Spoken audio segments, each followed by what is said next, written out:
महाराष्ट्रातला एकमेव असा सिद्धलक्ष्मी महागणपती रायगड जिल्ह्यातल्या जांभूळपाडा या गावी या गणेशाचं ठाण आहे। रायगडमध्ये असणाऱ्या महड आणि पाली या दोन अष्टविनायकांमध्ये जांभूळपाड्याचं सिद्धलक्ष्मी महागणपती हे मंदिर खोपोली पाली या राज्यमार्गावर आहे।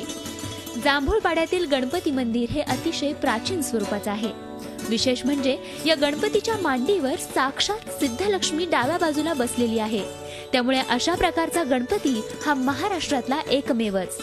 या सिद्धलक्ष्मी महागणपतीची ही मूर्ती दशभुजा उजव्या सोंडेची वामांगी सिद्धलक्ष्मी अशा स्वरूपाची असून अतिशय लोभसवाणी आहे। या मंदिराच्या महतीमुळे महाराष्ट्रातील हे एक दुर्मिळ देवस्थान असल्याचं जाणकार सांगतात। इच्छापूर्ती करणारा असा नवसाला पावणारा हा महागणपती आहे। वैशिष्ट्य आहे की हा उजव्या सोंडेचा असून सिद्धलक्ष्मी मांडीवरती आहे आणि हा नवसाला पावणारा गणपती आहे। त्याच्यामुळे जे जे भाविक या ठिकाणी येऊन जातात, अष्टविनायकला जसे पालीला येतात गणपतीला, त्यांना समजतो सिद्धलक्ष्मी हा गणपती पावणारा आहे, अतिशय चांगला आहे।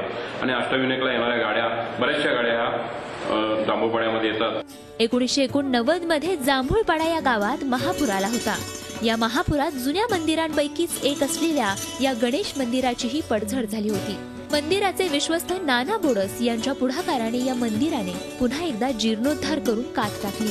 खरं तर हा गणपती स्वयंभू आहे। या गणपतीची मूळ मालकी या गावचे गावकरी दीक्षित यांची। त्यांच्या घरच्या देव्हाऱ्यात या गणपतीची प्रतिकृती पाहायला मिळते। परंपरेनुसार दीक्षित कुटुंब माघ महिन्यात आणि भाद्रपद महिन्यात उत्सवाप्रमाणे गणपतीची पूजा करतात। गावात पूर येण्याआधी हे मंदिर लाकडी स्वरूपाचं होतं।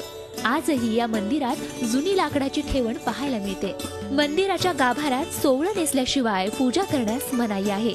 सिद्धलक्ष्मी मांडीवर असल्यानं गणपती प्रसन्न दिसतो।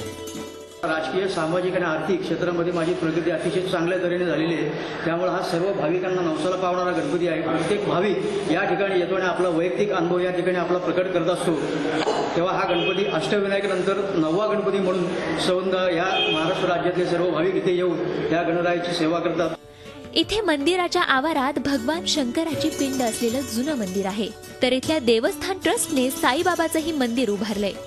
मुंबई, ठाणे आणि पुणे परिसरातील अनेक भक्तगण पालीच्या बल्लाळेश्वर गणेश दर्शनासाठी आल्यानंतर वाटेत असलेल्या या जांभूळपाडाच्या सिद्धलक्ष्मी महागणपतीचं देखील दर्शन घेण्यासाठी आवर्जून येतात। आंबा नदीच्या किनाऱ्यावर असलेलं हे मंदिर भाविकांना दर्शनासाठी नेहमीच खुणावतं।